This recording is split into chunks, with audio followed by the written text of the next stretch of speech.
I've known the First Nations. They've been around as long as I've been around. Um, I have a lot of good friends, not as many as I used to have, because most of them have all passed away now. But when we were doing different particular, I did John Hunter, Sydney Eagle from Morley. I told him I was doing that, and Shirley went up to visit them and see if they would approve of it, and they more than approved it. They were very happy to be involved in it, and they come here, I don't know, once or twice a week over a year to see how it was coming. They said it was a real honor to us to do a sculpture like this and have them involved in it. And we've done probably 20 more since then, and they've all come and involved in it. We've had our sweetgrass ceremonies and our feast and blessings to do pieces that we've done all over Alberta and British Columbia, Saskatchewan. And so to have them come in and want to be part of it, they brought us pictures and that they had of their family, and they couldn't be more helpful. And they didn't ask for anything. It was just they wanted to do it to honor their members of their family. And I always thought that was special. The bronze sculpture of Sitting Eagle was commissioned for a location in downtown Calgary, and we got to know the family.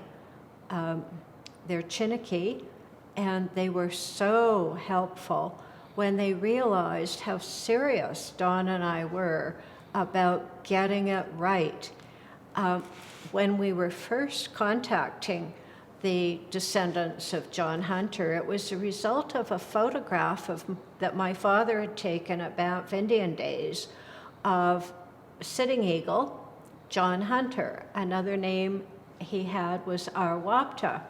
And when we received the commission to do a bronze statue for downtown Calgary, we showed the photos that my dad had taken of John Hunter to Mr. Giardo, who was commissioning us to do the statue for in front of his building. And we thought we should really find out more about John Hunter in addition to the photos that my father had taken of him, to make sure that he really was an individual that should receive the honor of a heroic size statue in downtown Calgary. And that's how I got to know the Chiniki band, that John Hunter was a member of the Chiniki, and they were so helpful with photographs, and they came very often to the foundry to see how it was coming along. And we took it very, very seriously to honor Sitting Eagle, John Hunter, in a respectful way.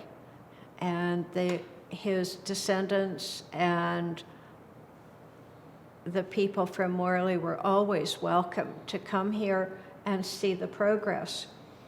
And I particularly was touched when a granddaughter of John Hunter stopped by the shop, and she looked out into the back shop and she saw the clay sculpture that were just putting the finishing touches on. And she asked if we had a ladder. And she climbed up on the ladder and she looked at the face and she started shaking her head. Well, I was very concerned.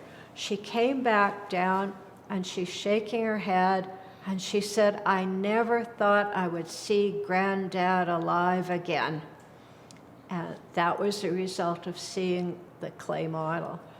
The statue was unveiled by the mayor of Calgary at the time, Klein. And John Hunter, Sitting Eagle, is our first monumental scale statue. And it was very meaningful to us that it was a very important member of the Stonies. When my father came out of the Air Force at the end of the war, he was accepted at Art Center School in Los Angeles. His instructor in his senior year was Norman Rockwell. And my dad was trained as an illustrator. And illustrators had to very precisely paint exactly what the clothing looked like, had to do a great deal of research in order to get everything correct for illustrations. And he impressed that work ethic on Don and I. And that's why we spend a lot of time researching exactly the costume and of pieces that we do. We've done a lot of military sculptures. We've sculpted them and cast them, and they have to be exactly right. And that is something my father instilled on us, was the importance of doing research. That's what illustrators do. Precise illustration is something that's important to Don and I. And I think that that has resulted in us getting a number of First Nations commissions, because we are respectful of their culture, and it's very important for us to get it right, get the detail right, that honors the subject.